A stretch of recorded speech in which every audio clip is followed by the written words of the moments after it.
సువార్త అనే ఆధ్యాత్మిక కార్యక్రమానికి ప్రభు నామములో మిమ్మల్ని అందరినీ ప్రేమతో ఆహ్వానిస్తున్నాం. సిస్టర్ సుల్తాన్ నవీన్ గారు చెప్తున్న వాక్యము మీ అందరికీ దీవెనకరంగా ఆశీర్వాదకరంగా ఉందని మేము ప్రార్థిస్తున్నాం. మీ యొక్క అభిప్రాయాలు సలహాలు యూట్యూబ్ లింక్ ద్వారా మాకు తెలియపరచగలరు. మీలో ఎవరికైనా ప్రార్థన అవసరం ఉన్నట్లయితే స్క్రీన్పై కనిపిస్తున్న మొబైల్ నెంబర్కి మీరు ఫోన్ చేసినట్లయితే మీ కొరకు మేము ప్రార్థన చేస్తాం. ప్రభు మిమ్మల్ని దీవించుగాక.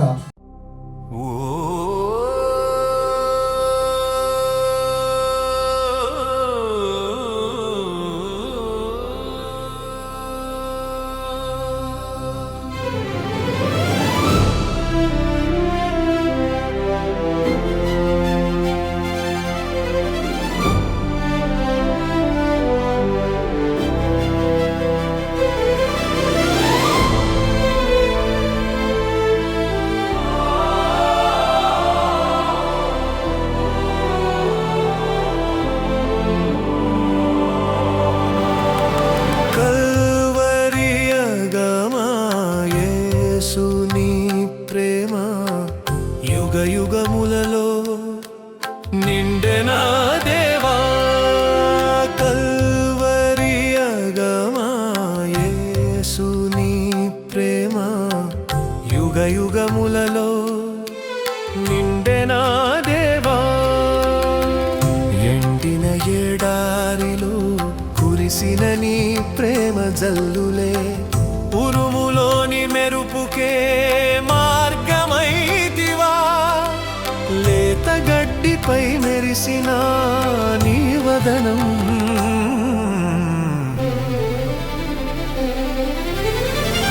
ఎండిన ఎడారిలో కురిసిన నీ ప్రేమ జల్లులే, ఉరుములోని మెరుపుకే మార్గమైతివా, లేత గడ్డిపై మెరిసిన నీ వదనం. కల్వరి అగమా యేసు నీ ప్రేమ, యుగములలో నిండెనా దేవా, కల్వరి అగమా యేసు నీ ప్రేమ. యుగములలో నిండెనా దేవా.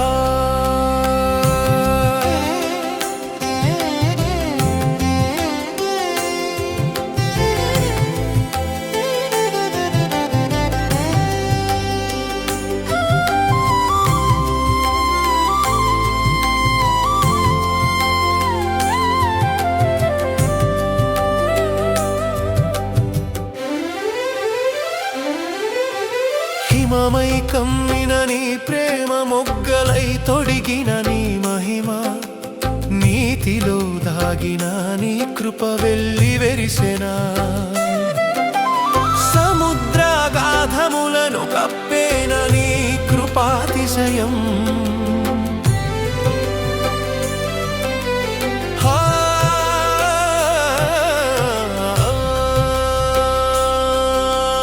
హిమమై కమ్మిన నీ ప్రేమ, మొగ్గలై తొడిగిన నీ మహిమ, నీతిలో దాగిన నీ కృప వెల్లి వెరిసెనా, సముద్రగాధములను కప్పేన నీ కృపాతిశయం.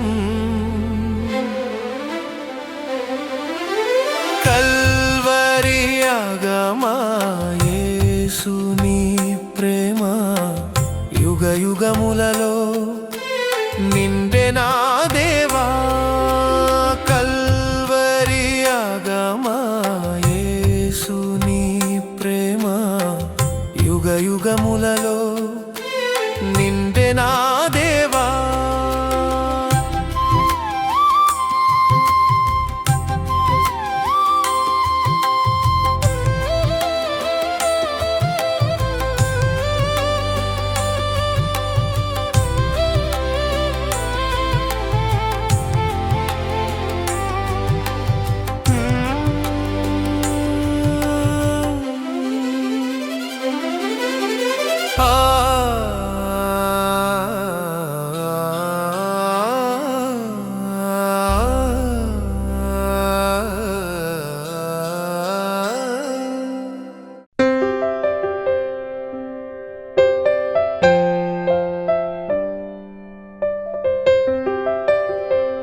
దేవుని వాక్య భాగంలో 2 కొరింథీ రాసిన పత్రిక 4వ అధ్యాయంలో 5-6 వచనాలు చదువుతున్నాను.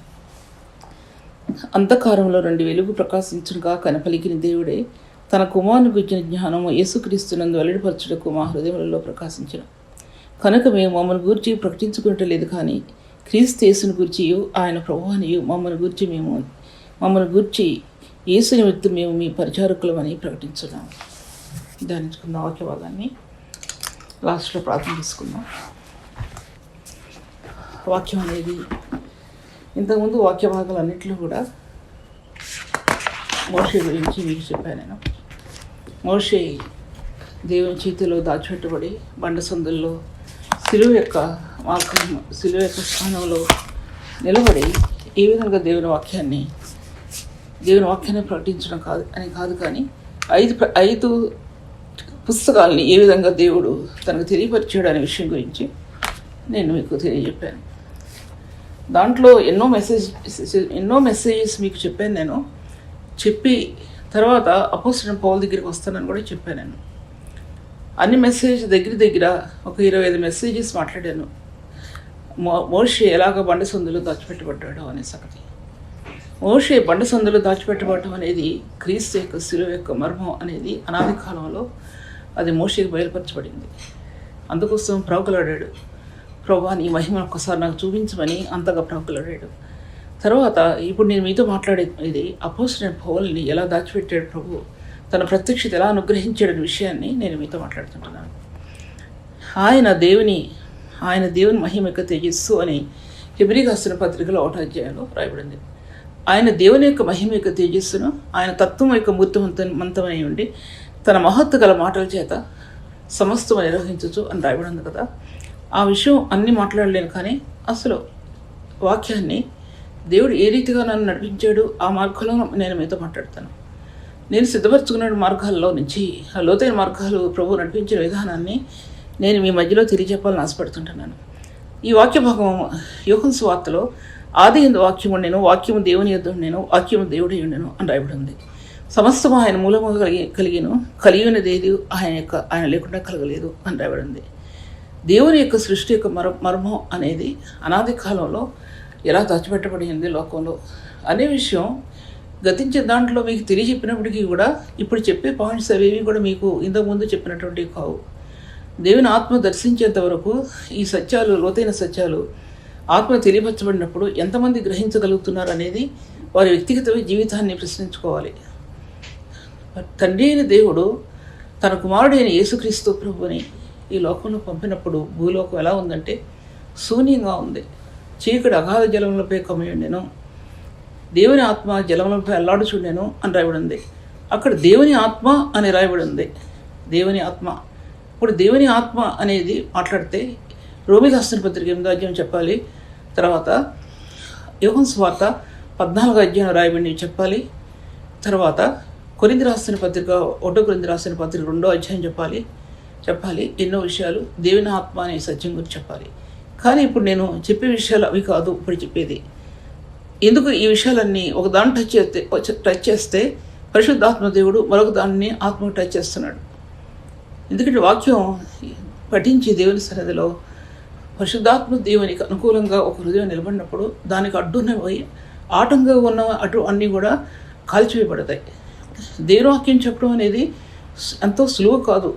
ఎంతో సులువు అనుకుంటున్నారేం, కానీ సులువుగా ఈజీగా చెప్పేటటువంటిది కాదు. దేవుని వాక్యం చాలా కష్టం చెప్పటం అనేది.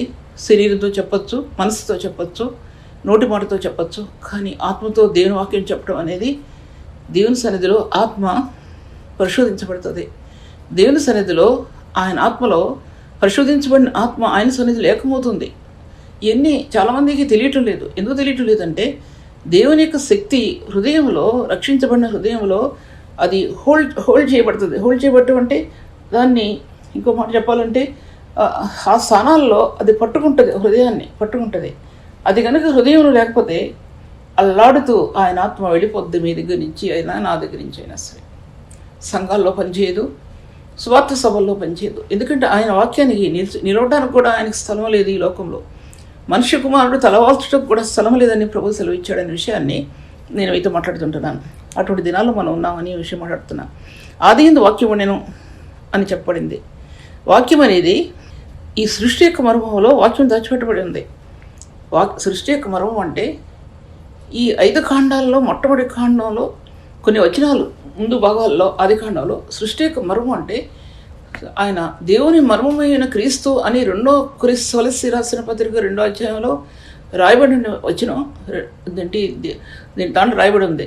మీరు ప్రేమైంది అతుకబడి సంపూర్ణ గ్రహింపు యొక్క సకల ఈశ్వరం కలిగిన వారే దేవుని మర్మమైన క్రీస్తును స్పష్టంగా తెలుసుకున్న వారే అనే దాంట్లో దేవుని మర్మమైన క్రీస్తు అనేది రహస్యంగా ఉంచబడ్డాడు ఆ సృష్టి మర్మంలో. మొట్టమొదటిది మీకు ఇద్దరు చెప్పలేదు నేను, ఎందుకంటే ఆయన యొక్క వాక్యం మహామహిమలో నుంచి భూమికి దిగి వచ్చింది. ఒక్క వెలుగే అనుకుంటున్నాం, ఒక్క వెలుగు అనుకున్నా సామాన్యమైన వెలుగు అనుకుంటున్నాం. మహామహిమలో దిగి వచ్చిన దేవుని యొక్క మహిమ యొక్క తేజస్సు అని హెబ్రీ రాసిన పత్రికలో చెప్పేశాడు. దాంట్లో హెబ్రీ రాసిన పత్రికలో ఆయన మహిమ యొక్క తేజస్సు అని స్పష్టంగా చెప్పాడు. దాంట్లో ఇక ఆయన మహిమ యొక్క తేజస్సు, ఆయన ఆ మహిమ యొక్క తేజస్సు స్పష్టంగా ఎందుకు మాట్లాడాడు దాంట్లో అంటే అటువంటి ప్రభువు తనకు కనబడ్డాడు. దేవుని మహిమలో నుంచి ప్రకాశించిన ప్రభువు కనిపించినప్పుడు అది మరొక భాగంలో మాట్లాడతాను. దాని మొట్టమొదటిగా దేవుని వాక్యం అనేది ఆదియందు వాక్యం ఉండెను. ఆ వాక్యం భూమిదికి రావాలి. భూమిదికి రావాలంటే ఆయన స్వరంలో వెలుగు దాచిపెట్టబడి ఉంది. ఆ వెలుగు యేసుక్రీస్తు ప్రభువారు, నేనే మార్గం సత్యం జీవనే నాన్న ప్రభు, ఆయన లోకమునకు వెలుగే ఉన్నాడని చెప్పడినటువంటి ఆ వెలుగు స్వరూపి చూస్తాను వెలుగే. కానీ దేవుని వాక్య భాగాల్లో ఎన్నిసార్లు చెప్పినా సరే ఈ వాక్యం తీరట్లేదు. ఆయన వెలుగు, ఆయన సింహాసనం నుండి వచ్చినటువంటి వెలుగు. ఆయన ఏదంటే యాకోబు రాసిన పత్రికలో జ్యోతిర్మయుడగు తండ్రి అనే మాట, ఫాదర్ ఆఫ్ లైట్స్ అని రాయబడింది దాంట్లో. అంటే తండ్రి, ఆయన జ్యోతిర్మయుడగు తండ్రి వద్ద నుండి వచ్చినటువంటి ఆ వెలుగు చూస్తానికి. ఈ భూగోళం అంటే చిన్నదా, ఒక చిన్న గోడమా? అంత పెద్ద గోడలు ఎన్ని దేశాలు దాంట్లో దాచిపెట్టబడి ఉన్నాయో అన్ని దేశాల్లో మామూలు వెలుగు వచ్చి ఎలా కమ్ముద్ది అనే ఒక ప్రశ్న. మామూలు వెలుగులో ఆయన మహిమ యొక్క కణజాలాలు ఆ వెలుగులో ఉన్నాయని పలుసార్లు చెప్పానండి. ఇప్పుడు మాట వచ్చిందని మళ్ళీ చెప్తున్నాను అంతే. అది దాన్ని ఎక్స్ప్లెయిన్ చేయలేను. దాంట్లో వాక్య భాగాలు చూసినట్లయితే కనుక దేవుని మర్మమైన క్రీస్తు అనే మాట పరలోక మహిమలో నుంచి దిగొచ్చినటువంటి ఆ వాక్యం మొట్టమొదటి వాక్యం, వెలుగు కలుగునుగాక వాక్యం అన్నమాట మీతో మాట్లాడుతున్నా. ఆ వాక్యం మహామహిమలో నుండి దిగొచ్చిన వాక్యం భూమి మీద నిలబడాలండి. పాపం లోకంలో నిలబడాలి, శూన్యమైన లోకంలో, చీకటి లోకంలో నిలబడాలి. దానికి ముందుగా దేవుని ఆత్మ జలంలో అల్లాడుచుండెను అంటే ఆ ఎండింగ్లో భూమి నీళ్ళల్లో ఆఖరి భాగంలో అల్లాడుతూ ఉన్నాడండి. ఒకటి మానవుని యొక్క పాపం కోసం ఈ పాప జనాంగం కోసం అల్లాడుతున్నాడు ఆయన. కొత్త నిబంధనలో గెత్సేమని తోటలో అల్లాడుతున్న యుగాలకు ముందు, గెత్సేమని తోటలో అల్లాడక ముందు పాత నిబంధన గ్రంథంలో ఆయన అల్లాడుతున్నాడు. సిలువలో ఆయన వేదన పడకమునుపు మూడు విషయాలు చెప్తున్నా. సిలువలో ఆయన వేదన పడకమునుపు ఆయన లోతైన జలాల్లో వేదన పడుతున్నాడండి. లోతైన జలాల్లో, ఎందుకంటే ఈ మానవుడి కోసం. ఎప్పుడైతే ఆయన ఆత్మ జలాల్లో వేదన పడుతుందో మహామహిమలో నుంచి ఆ యొక్క వెలుగు ఆత్మ టచ్ అయింది. ఒక వ్యక్తి, ప్రభువుని కలిగిన వ్యక్తి జీవితంలో ఆ ఆత్మ ఉంటే దేవుని వాక్యం లోతైన సత్యాల్లో ఆత్మ టచ్ అవుతుంది అక్కడ. అది కనుక ఆ వ్యక్తిలో టచ్ అవ్వకపోతే సంఘ వ్యవస్థ నిర్మూలమవుతుందంటే దేవుని ఆత్మ పనిచేయదు. వ్యక్తిగత జీవితంలో పనిచేయకపోతే సంఘ వ్యవస్థలో పనిచేయదు. సంఘం అభివృద్ధి చెందడానికి కారణం అసలు ఒకసారి యోచించుకోవాలి. దేవుని ఆత్మ అనేది ఉందో లేదో అనే విషయం. అది నేను చెప్పగలిగే విషయం కాదు. ప్రభు నాకు ఈ దినాన మధ్యాహ్న సమయంలో నాకు ఇచ్చిన కొన్ని పాయింట్స్ని ఇప్పుడు మధ్యలో పెడుతున్నాను నేను. ఇంతవరకు కూడా ఎన్నో విషయాలు బయలుపరిచినా సరే ఈజీగా తీసుకున్న వారికి ఈజీగా ఉంటుంది. కానీ ఒక వ్యక్తి, రక్షించబడిన వ్యక్తికి ఈ వాక్యం వారి జీవితాలకి బంగారపు తొడిగిస్తుంది. నీతిలో కృపలో నుంచి, కృపాదారుల్లో నుంచి నీతి ఎలా వచ్చిందో, లేక నీతిలో నుంచి కృప ఎలాగ మొగ్గలేసి తొడిగిందో అర్థం చేసుకోండి. నీతి ప్రవహించే కొలది హృదయంలో కృప మొగ్గలేస్తుంది అంటే బంగారు రంగు తేజోమయమైన మహిమాకాంతితో కృప ఆత్మలో మొగ్గలంటే దాన్ని ఏమంటారు, ఇంకా నేను పుష్పాలు రాకు నువ్వు మొగ్గ తొడుగుతుంది. అది రక్షణ కార్యంలో ఒక వ్యక్తికి ఈ యొక్క స్థానాలు ఆత్మలో మొగ్గలే నిలబడతాయి. పరిమళం ఇచ్చే సువాసన, సుగంధం మహిమ కలిగిన సౌందర్యం దాంట్లో ఉంది. బైబిల్ చెప్పినవి ఇన్ని కూడా సొంతంగా చెప్పినవి కావు. ఎఫెసీ రాసిన పత్రిక 3వ అధ్యాయంలో మహిమ కలిగిన సౌందర్యం, కృపామహిమ. ఎఫెసీ పత్రిక 1వ అధ్యాయంలో మధ్యలో ముందు భాగంలోనే ఉంది కృపామహిమ. తర్వాత నీతి ద్వారా కృప, రోమీయులకు రాసిన పత్రిక 6వ అధ్యాయంలో మధ్య భాగంలో నీతి ద్వారా కృప.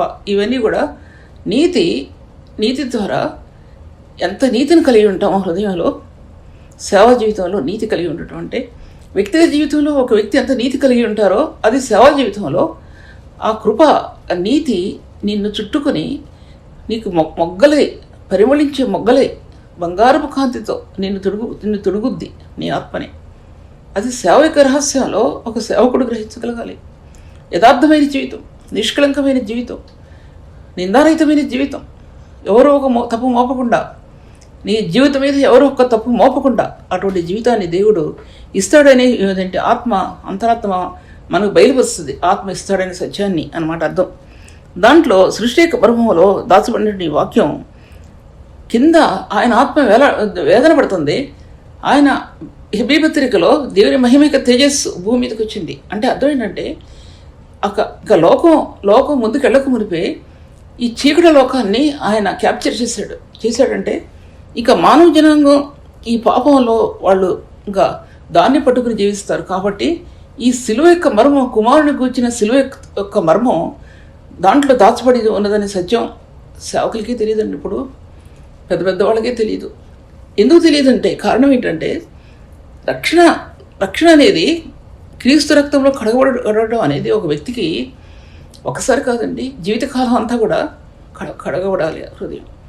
జీవితకాలం అంతా అంటే ఒక వ్యక్తి ప్రభువుని సేవించే కొలది, ప్రభువులో సాగే కొలది, సేవలో ఈ రక్షణ యొక్క కాంతి, తేజోమయమైన కాంతి నీ ఆత్మలో ప్రకాశిస్తుంది.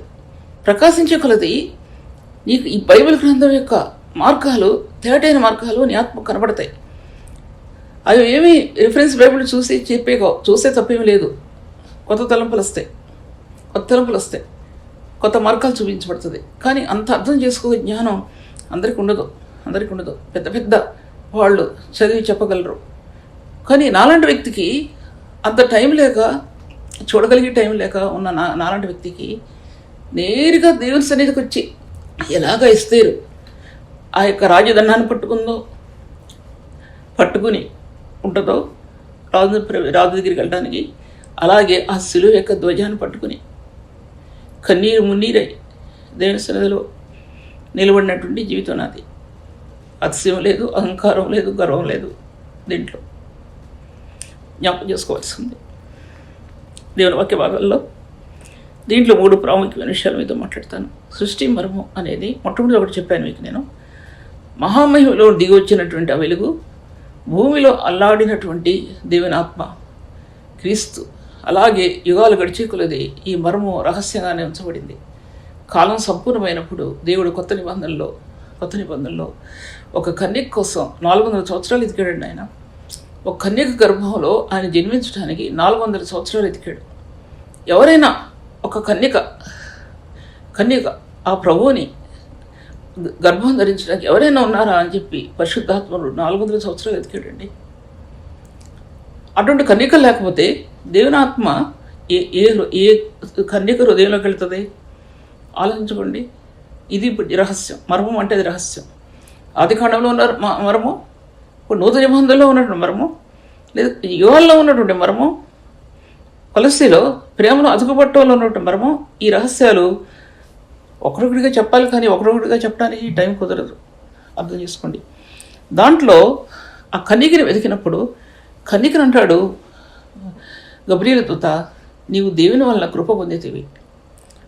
అంటే మహిమ కృపలోనికి దిగిపోయింది. అందుకే కృపామహిమ అన్నాడు ఎఫెసీ సంఘానికి. మహిమ కృపలోకి దిగిపోయింది. ఈ కృప అనేది మరీ గర్భంలో మహిమాయుక్తమైనటువంటి ఆ యొక్క కణజాలాలు తన గర్భంలో ఆ కృపలో దొర్లుకుంటూ వచ్చాయి. ఇది రహస్యం. ఇది మానవ జన్మ యొక్క రహస్యం. పరిశుద్ధాత్మ దేవుడు కుమారుడైన క్రీస్తుని ఈ లోకంలోకి తండ్రి దేవుడు పంపడంలో ఇది రహస్యం, మర్మం. అది ఈ మర్మం చెప్పాలండి. చెప్పేటప్పుడు ఈ మర్మం చెప్పాలి.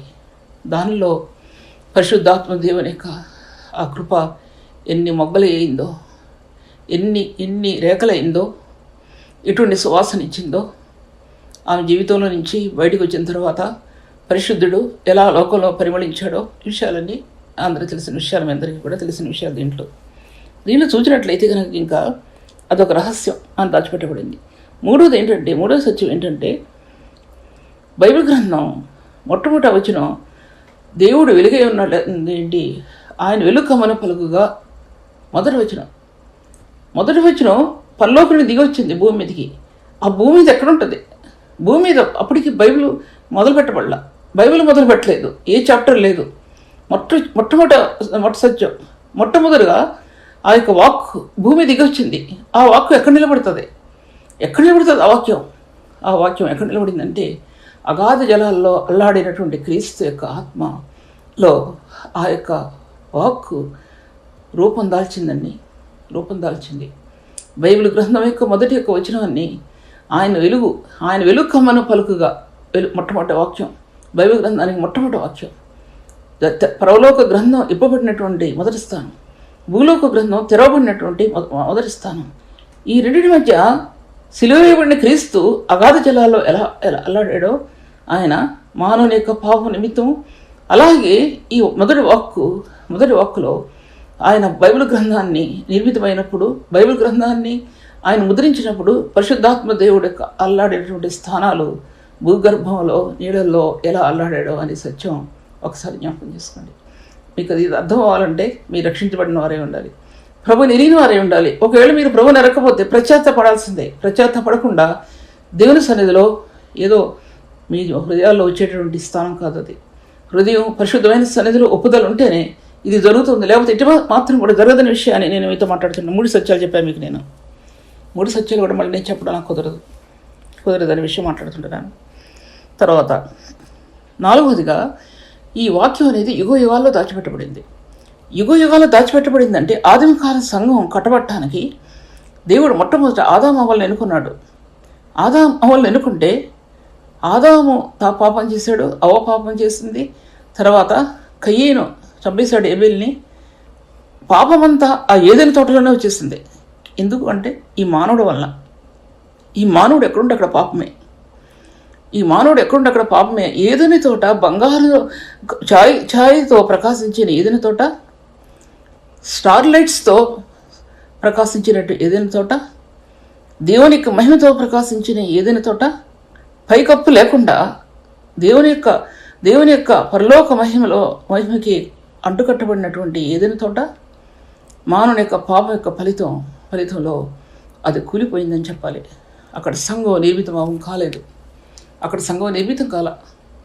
దేవుడు తలంచాడు, అక్కడ సంఘం ఏర్పాటు చేసుకుందాం. సంఘం అంటే ఆదిమకాల సంఘం అనేది నేను బయట బైబిల్లో రాయబడకపోయినా ఆదాము అవ్వలతో ప్రారంభించాడు దేవుడు. ఆదాము అవ్వలతో ప్రారంభించినటువంటి సంఘ పరిస్థితి కూలిపోయింది ఆదాము అవ్వలతో జీవిత విధానం. ఆయన ఎంత వ్యధ చెందుంటాడో.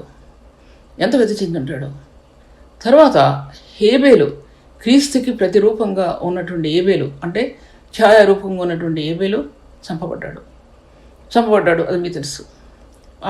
ఆ సత్యాలు ఇప్పుడు నేను చెప్పలేను కాబట్టి అది నేను మళ్ళీ క్లాసులో కానీ మళ్ళీ చెప్తాను. ఇన్ని కూడా చాలా పెద్ద సబ్జెక్ట్ అవుద్ది, కానీ ఒకటి మాట్లాడుతాను దాంట్లో, ఒకటే చెప్పి ముగిస్తాను. దాంట్లో కయ్యను దేశదిమ్మరిపోయి వెళ్ళిపోతాడు, దేవుడు ముద్ర వేస్తాడు. అక్కడ పరిచర్య 2 విధాలుగా చీలిపోయింది. ఒకటి కయ్యనులో నుంచి దేవునిలో నుంచి డివైట్ అయిపోయిన అదేంటి కయ్యను తను చేసిన స్థానాలు, తను నడిచిన స్థానాలు, తను ఏర్పరచుకున్న స్థలాలు అసలు నేను చెప్పడానికి కూడా నాకు కుదరదు. చెప్పడానికి కూడా నేను వణికిపోతున్నాను అటువంటి విషయాలు చెప్పడానికి. అటువంటి స్థానాల్లో అతను నిలబడిపోయాడు. ఇంకా దేవుని పరిచర్య ఏంటి, సంఘం ఏంటి? తర్వాత హేబేలు నిలబడ్డాడు, సాక్షి రూపంగానే హేబేలు నిలబడ్డాడు. చనిపోయిన సరే అతని ఆత్మ సాక్ష్యంగా జీవించి ఉందని రాయబడింది బైబిల్ గ్రంథంలో. తర్వాత హేబేలు తర్వాత అదే రూపంలో, అదే మనసుతో, అదే దేవుడు ప్రతిఫలంగా నాకు దయచేశాడు అనుకుని షేతు అని పేరు పెట్టాడు. ఇక్కడితో నేను ఆప్ చేస్తాను. షేతు అని పేరు పెట్టాడు. ఎటువంటి ఏబేలు యొక్క మనసు, ఏబేలు యొక్క రూపం, ఏబేలు యొక్క ముఖ వచ్చేసు, ఏబేలు యొక్క అంతరంగ జీవితం, దేవునిపై ఉన్న ప్రేమ, ఏబేలుకి ఎటువంటి ప్రేమ ఉందో అటువంటి ప్రేమ షేత్ది.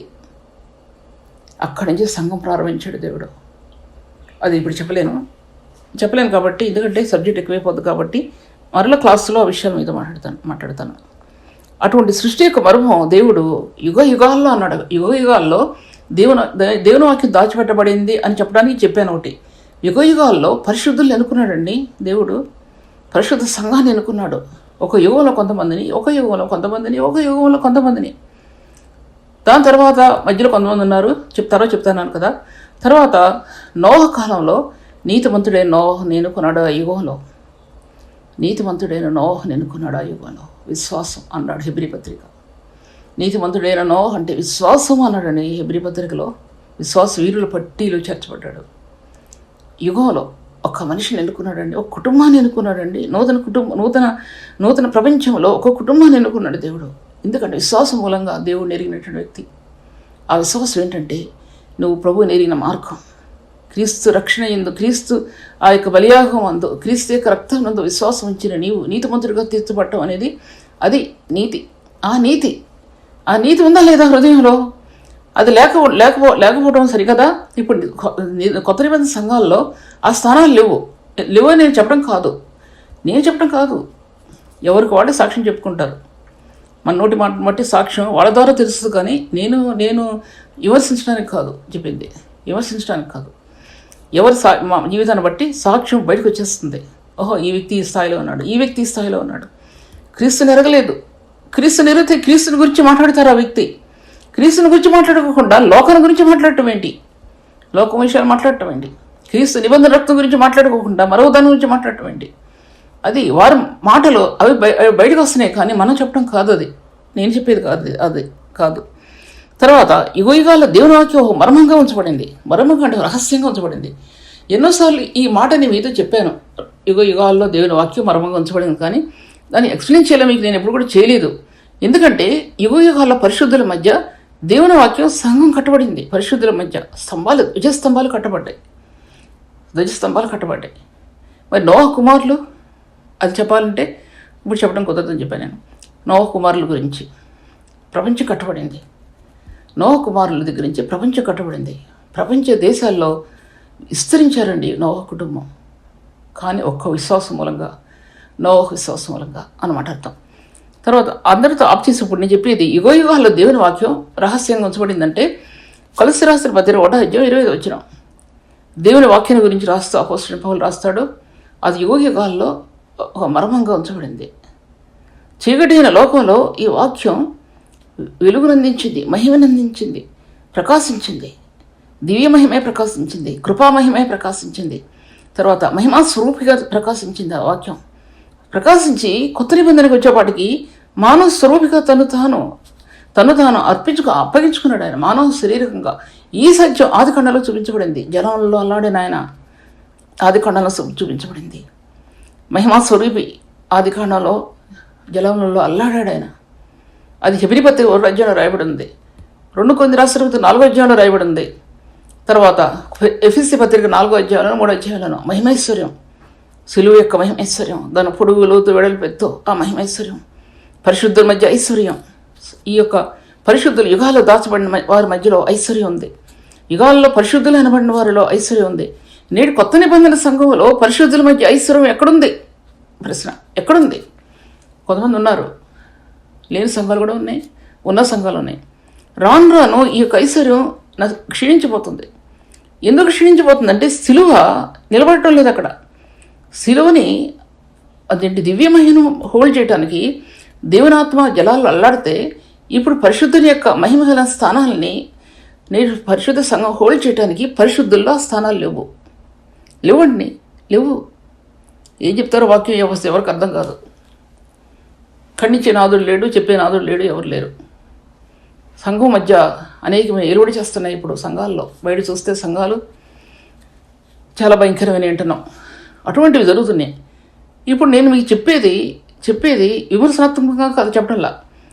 ప్రభు నాకు సెలవిచ్చిన మాటని మీ మధ్యలో పంచుతున్నాను, కానీ విమర్శనాత్మకంగా కాదు నేను మీతో చెప్పే విషయాలు ఏవి కూడా. నేను విమర్శించడం అనేది నా యొక్క జీవితానికి చాలా వ్యతిరేకత. అది ఎవరిని అలా విమర్శించి ఏకి పారేయటానికి నేను మనిషిని, దేవుని తెలిసిన వ్యక్తిని, నేను మామూలు మనిషిని కాదు చెప్పాలంటే. ప్రభువుని తెలిసినటువంటి వ్యక్తిని. ఎన్నో సహించుకోవడానికి దేవుడు నేర్పించాడు, కానీ దేవుడు బాహ్యంగా ఇష్టానుసారంగా మాట్లాడటానికి ప్రభువు నన్ను వినియోగించుకోలేదు. తర్వాత యుగాల్లో ఇటువంటి పరిశుద్ధులు నిలబడ్డారు. కొత్త నిబంధనకు వచ్చింది. కొత్త నిబంధనకు వచ్చేపాటికి పరిశుద్ధ సంఘం అన్నాడు. అక్కడ పరిశుద్ధ సంఘంలో ఆ యుగాల గురించి మాట్లాడుతూ కొలస్సీ పత్రికలో 2వ అధ్యాయంలో లేదా 1వ అధ్యాయం 25లోనో 1వ అధ్యాయం 25 వచనంలోనో కొలస్సీ సంఘాల గురించి మాట్లాడుతూ అన్నాడు. దాంట్లో యుగాల్లో దేవుని వాక్యం ఒక మర్మంగా ఉంచబడింది. ఆ పరిశుద్ధునికి తెలుసు ఆ వాక్యం. ఎవరు పరిశుద్ధులో వాళ్ళ గుండెల్లో దాచబడిన వాక్యం యొక్క మర్మం, ఆ రివల్యూషన్ వారికే తెలుసు. వాక్యం యొక్క ప్రత్యక్షత వారికి తెలుసు. ఎందుకంటే ఆత్మలో టచ్ ఉంది. పరిశుద్ధాత్మ నివసించిన స్థలాలు ఉన్నాయి. పరిశుద్ధాత్మ నివసించిన స్థలాల్లో ఐశ్వర్యం రుచి చూచాడు వ్యక్తి. పరిశుద్ధాత్మ ఏర్పాటు చేసుకున్న స్థలాల్లో ఉన్నతమైన స్థలాల్లోకి తీసుకెళ్ళి ఐశ్వర్య గనులు ఇప్పి చూపించాడు. అవి బైబిల్ గ్రంథంలోనే ఉన్నాయి. బైబిల్ గ్రంథంలోనే ఆ యొక్క గనులు తెరవబడ్డాయి. అది పరలోకం యొక్క ఆ యొక్క వాక్కులో నుంచి దిగి వచ్చిన బైబిల్ గ్రంథం. మొదటి వచనంలోనే ఆయన వాక్కు వినిపించిన ఆ బైబిల్ గ్రంథం, భూలోకంలో కట్టబడినటువంటి ఆ దైవిక గ్రంథం, పరిశుద్ధ గ్రంథం, ఇదొక్కటే నిలబడింది భూలోకంలో. ఇంకెక్కడ ఏది నిలబడలా. అటువంటి బైబిల్ గ్రంథాన్ని గురించి బోధించే వ్యక్తి ఎలా ఉండాలండి? ఎలా ఉండాలి? ఆ బోధించే వ్యక్తి కన్నీళ్లతో, వేదనతో, రోదనతో ప్రార్థించే వ్యక్తి ఉండాలి. తన జీవితంలో ప్రభువుని అనుభవించిన వ్యక్తి ఉండాలి. దేవుని వాక్యాన్ని వివరించిన వ్యక్తి ఉండాలి. ప్రతిదీ తను అనుభవించిన అనుభవం ఉండాలి. దేవునితో సరైన సంబంధం కలిగిన వ్యక్తి ఉండాలి. ప్రభు కోసం తన కన్నీళ్లు కార్చిన వ్యక్తి ఉండాలి. తన సేవ కోసం, ప్రభు సేవ కోసం ఆ రహస్యాలు తెలియపరచడానికి కన్నీటితో ఆ రహస్యాలు తెలియపరచబడాలని దేవుని సన్నిధిలో బ్రతిమలాడుకున్న వ్యక్తి ఉండాలి. ఇన్ని రహస్యాలు అందులో దాచిపెట్టబడి ఉన్నాయి. ఆ ప్రత్యక్షత, దేవుని వాక్యం యొక్క ప్రత్యక్షత అనేది ఒక పరిశుద్ధునికి ఇవ్వటానికి దేవుడు శిలువలో కార్చిన రక్తంలో తన ఆత్మ ఎలా ఉంది, శిలువలో కార్చిన రక్తం నందు విశ్వాసంలో ఈ పరిశుద్ధుడు దాంట్లో ఎలా నడుస్తున్నాడు అనేది తన వ్యక్తిగత జీవితంలో తను నడిచే నడతలో ఎన్నుంటాయో వ్యతిరేకతలు ఉంటాయి. ఎన్నో పాపం ఉంటుంది హృదయంలో, అపవిత్రత ఉంటుంది హృదయంలో. అది తీసివేయబట్టడానికి ఒక పరిశుద్ధుడు పడే వేదన దేవుని సన్నిధిలో చాలా అతీతమైనదిగా ఉంటుంది. దివ్య దర్శనం ఆగిపోతే, మహిమా ప్రత్యక్షతలు ఆగిపోతాయి. ఆ ప్రత్యక్షత నీకు ఆత్మకి ఇవ్వకపోతే ఆ పరిశుద్ధుడు ఏడుస్తాడండి దేవుని సన్నిధిలో. ఎలా ఏడుస్తాడంటే, ప్రభువా ఏం చూసావు నా యందు నువ్వు, ఏ పరిస్థితి చూసావు నా యందు నీవు, నీకు వ్యతిరేకమైంది నా జీవితంలో ఏముంది ప్రభువా, ఏముంది అని వేదన పడుతుంటే అప్పుడు అర్థం అవుద్దండి. అంత అర్థం అవుద్దు వేదన పడుతూ ఉంటాయి. ఆ రివల్యూషన్ ఆత్మలో దేవుని యొక్క ఆత్మ నీ యందు వేరుపారేంత వరకు, ఆ ప్రత్యక్షతలోనికి నీ ఆత్మ వేరుపారే వరకు ఆయన విడిచిపెట్టాడు. ఆ ప్రత్యక్షతలోకి నువ్వు వేరుపారాలి. అప్పుడే ఆ ప్రత్యక్షతని సంఘానికి ఇవ్వగలవు. ఆ విధంగా ప్రత్యక్షత సంఘానికి ఇవ్వకపోతే సంఘం సంతృప్తి చెందదు. రకరకాల మాటలతో, రకరకాల ఉపమానాలతో అది సంఘం సంతృప్తి చెందదు. నీ అనుభవంలో ఉండాలి, నీ అడుగుల్లో ఉండాలి. నువ్వు నడిచే అడుగులు సిలువలో ఎలా నడుస్తున్నావు అనేది, సిలువను హత్తుకొని నడిచే అడుగులు, నువ్వు నడుస్తున్న అడుగులు, నేను నడుస్తున్న అడుగులు, మరెవరు నడుస్తున్న అడుగులు, ఆ అడుగులండి ఆయన వెంబడించే అడుగులు. ఎన్ని లోక ప్రపంచం ఒకటైనా సరే, లోకం నిన్ను తూలనాడుతున్నా సరే, నీ సొంత కుటుంబీకులు నిన్ను తూలనాడుతున్నా సరే, నీ హృదయాంతరంగంలో ఆ ప్రభు ప్రేమ అది చల్లారదు. ఎందుకంటే ప్రేమ దీర్ఘకాలం సహించును, దయ చూపించును, అది మత్సరపడదు, అమర్యాదగా నడవదు, సత్ప్రయోజనం విచారించుకోదు. అది ప్రభువుకి చెప్పాడు, మనకు కూడా చెప్పాడు ఆయన. సత్ప్రయోజనం విచారించుకొనదు, త్వరగా కోపపడదు, అపకారం మనసులో ఉంచుకోదు. సత్యమునందు సంతోషించే ప్రేమ, సత్యములో సంతోషిస్తా ప్రేమ. నీ హృదయం సత్యం మాట్లాడటంలో, నీ హృదయం సత్యాన్ని గురించి చెప్పడంలో ఆ ప్రేమ సంతోషిస్తుంది. నీ ఎందు బైబిల్ గ్రంథంలో ఉన్నాయి, యోహాను పత్రికల్లో రాయబడి ఉంది. సత్యమును బట్టి నా ప్రియుడైన గాయకి అంటాడు చోట. మూడు పత్రికల్లో ఆ విషయాలు చాలా రాయబడి ఉన్నాయి. దాంట్లో సత్యములో సంతోషించే ప్రేమ ఇవన్నీ కూడా రాయబడి ఉన్నాయి. తర్వాత అటువంటివి ఒక వ్యక్తికి ఇవ్వబడితే యుగాల్లో దాచబడి ఉన్నటువంటి మర్మం అనేది అపొస్తలుడైన పౌలు. నేను అసలు సబ్జెక్టులోకి రాలేదు కాబట్టి ఈ సబ్జెక్ట్ అయిపోద్ది 5 నిమిషాలు. ఆ సబ్జెక్ట్ మళ్ళీ మాట్లాడతాను మళ్ళీ కూడా. ఎందుకంటే ఆ యొక్క యుగాల్లో దాచబడినటువంటి మర్మం అనేది అపొస్తలుడైన పౌలుకి ఒకటో కొలస్సీ రాసిన పత్రిక 1వ అధ్యాయం 25-26 వచనాల్లో రాయబడింది. అందులో వాక్యం అనాది కాలం నుంచి వాక్యం ప్రజ్వలిస్తూ వచ్చింది భూమి మీదకి. మీకు ఎన్నో విషయాలు చెప్పాను కాబట్టి అది చేయలేకపోతున్నాను. ఎందుకు చేయలేకపోతున్నానంటే దేవుని ఆత్మ జలములో అల్లాటంలో ఎన్నో కార్యాలు జరిగాయి. ఆయన కొత్త నిబంధనలో ప్రభువుని గురించి తెలియజెప్పాడు. పాత నిబంధనలో లోకంలో సైన్స్ అభివృద్ధి చెందడానికి ఆయన చూపించాడు. పరలోక మహిమ నుంచి భూలోకంలోనికి నీళ్ళల్లో మధ్యలో జలాల మధ్యలో ఆయన ఎటర్నల్ పవర్ అనేది ధ్వజస్తంభం అనేది ఎటర్నల్ పవర్ అంటే మహిమాశక్తి శక్తితో ఒక ధ్వజస్తంభం భూమి మీద కట్టబడింది. దానిలో నుంచే వచ్చే ఎన్ని కరెంట్స్ అన్నీ కూడా చెప్పాలంటే ఇది సైంటిస్టులకి తెలియదంటే ఆదిమకాల సైంటిస్టులకు తెలుసు. ఆ సంగతి తెలుసు. మోషేకి తెలుసు, యెహోషువకు తెలుసు. తర్వాత సైన్స్ అలా అభివృద్ధి చెందింది మోషే కాలంలో. వాళ్ళు స్వయంగా చూశారు అవన్నీ కూడా, తమ కళ్ళారా చూశారు. అవన్నీ కూడా తమ కళ్ళారా చూశారు, తమ చెవులారా విన్నారు. ఆ ధ్వజస్తంభం పరలోక మహిమకు భూమికి కింద నీళ్ళల్లో కట్టబడినప్పుడు ఎన్ని సముద్ర జలాల్లో వచ్చినాయో నేను సైంటిస్ట్ని కాదు కాబట్టి నాకు అంత తెలియదు, కానీ కొన్ని తెలుసు. ఎన్ని కట్టబడ్డాయో లోకంలో కట్టబడ్డాయో ఆ నీళ్ళలో నుంచి అనే విషయం సామాన్యంగా మామూలుగా చదువుకున్న వాళ్ళు చెప్తారు. ఆ విషయాలన్నిటి గురించి చెప్తారు. కొన్ని బుక్స్ చదివితే మనకు బాగా అర్థం అవుతుంది కూడా. అది పాత నిబంధన నుంచి ఆ శక్తి క్రీస్తు యొక్క శిలువ యొక్క శక్తి అని చాలామంది తెలీదు. అది శిలువ యొక్క శక్తి. యోగంటున్నాడు భూమి శూన్యంలో వేలాడతీయబడింది. యోగ తెలిసింది రహస్యం. భూమి యొక్క స్తంభములు యెహోవా వశం. స్తంభాలు ఆ ఎటర్నల్ పవర్ మీద స్తంభాల మీద ఈ భూమి కట్టబడింది. అంటే ఈ ప్రపంచం గోళం అక్కడ కట్టబడిందంటే ఈ గోళం సూర్యుని చుట్టూ తిరుగుతుంది కదా. ఎటర్నల్ పవర్ అంటే అది సైంటిఫిక్ లాంగ్వేజ్ కాదు, బైబిల్ లాంగ్వేజ్ అది, బైబిల్లో ఉన్న మాట అది. ఎటర్నల్ పవర్ చేత ఈ భూమి నిర్మించబడటం, ఆ స్తంభాల మీద మనకు కనబడవు. ఆ స్తంభాలు అటువంటి స్తంభాల మీద భూమి వేలాడతీయబడింది. శూన్యంలో వేలాడతీయబడి సూర్యుని చుట్టూ తిరుగుతూ ఉంది ఈ భూమి అంది కూడా. ఈ మిగతా గోడలన్నీ కూడా తిరుగుతున్నాయి. దాంట్లోకి వెళ్ళినా సరే ఎన్నో ప్లానెట్స్ గురించి చెప్పాలి. తర్వాత ఆదిమ కాలంలో భూమి ఎలా ఉంది దాని గురించి చెప్పాలి. తర్వాత భూమి ఎలా తిరిగింది అది చెప్పాలి. నోహ కాలంలో భూమి ఎలా ఉంది, అప్పుడు నీళ్లు ఆకాశం నుంచి కురవనప్పుడు, తర్వాత ఆకాశం నుంచి కురిసిన తర్వాత, అదే మేఘాల నుంచి వర్షం వచ్చిన తర్వాత కింద ఆవిరి ఎలా పైకి వెళ్ళింది, అవన్నీ కూడా బైబిల్లో ఉన్నాయి. ఈ సైన్స్ నమ్మదు. కనుక బైబిల్ చదివే వాళ్ళు పరిశీలించి జ్ఞానం తెలుసుకోవడం చాలా మంచిది. అవన్నీ నేను ఒకసారి వివరించాను ఎప్పుడో 4 సంవత్సరాల క్రితం. వివరించినా సరే ఈ నేటి సైంటిస్టులు వాటిని నమ్మరు. మనం నమ్మినట్టు వీళ్ళు నమ్మరు. ఒక దైవజనుడు చెప్పిన విషయాలు అవి చాలామంది ఈ లోకల్లో ఉన్న జ్ఞానం కలిగిన సైంటిస్టులు వాళ్ళు నమ్మరు. సైన్స్ విరోధం బైబిల్ అనేది. కొంతమంది నమ్మొచ్చు, క్రైస్తువులు అనబడిన వారు నమ్మొచ్చు. అటువంటివి ఇన్ని వేల సంవత్సరాలు కథించినప్పుడు ఆ జ్ఞానం ఇప్పుడు మరుగై ఉంచబడింది. ఈ లోకంలో లేదు ఆ జ్ఞానం. ఒకే జ్ఞానం ఏంటంటే ఈ గోళాలన్నీ సూర్యుని చుట్టూ తిరుగుతున్నాయి అనే మాట అనేది అతీతమైన జ్ఞానంగా నిలబడింది. పైన కట్టబడినటువంటి నక్షత్ర జ్యోతులు నక్షత్ర శాలలో లేకపోతే ఉండదు వాటిని అవన్నీ. తర్వాత ఈ యొక్క ఇంకోటి కూడా రాయబడి ఇవన్నీ కూడా దేవుడు ఎలా కట్టాడు, ఆదిమ కాలంలో ప్రభు ఎలా కట్టాడు, ఆ పవర్స్ అని ఎలా ఇవ్వబడ్డాయి.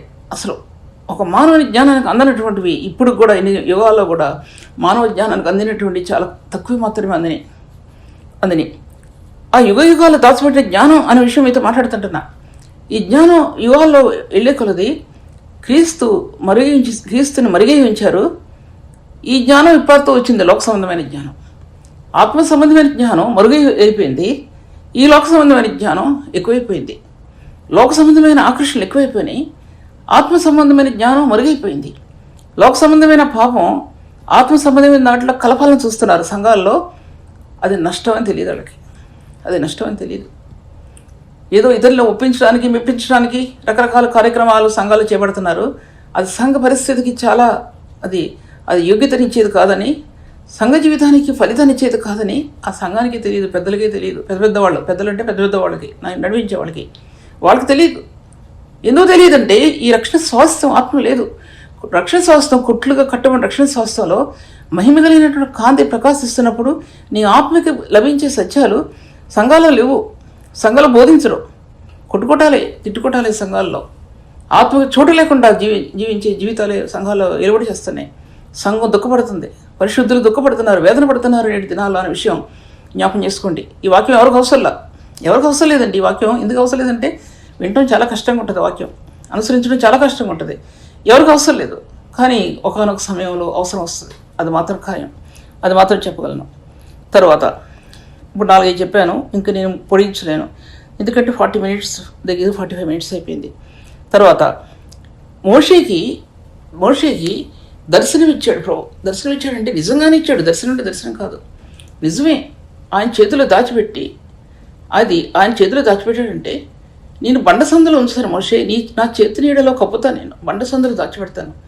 ఈ బండసందులు అనే విషయం గురించి చాలాసార్లు మాట్లాడినా ఇప్పుడు నేను మాట్లాడేది ఏంటంటే ఒక సేవకుడు కానీ ఒక సేవకురాలు కానీ ఆ బండ సందుల్లో నీ హృదయం లేకపోతే, క్రీస్తు అనే సిలువలో నీ హృదయం దాచిపెట్టుకోకపోతే, నువ్వు ఆయన చేతి నీడలో నువ్వు భద్రం చేయబడకపోతే ఈ దర్శనం నీ ఆత్మకు అందదు.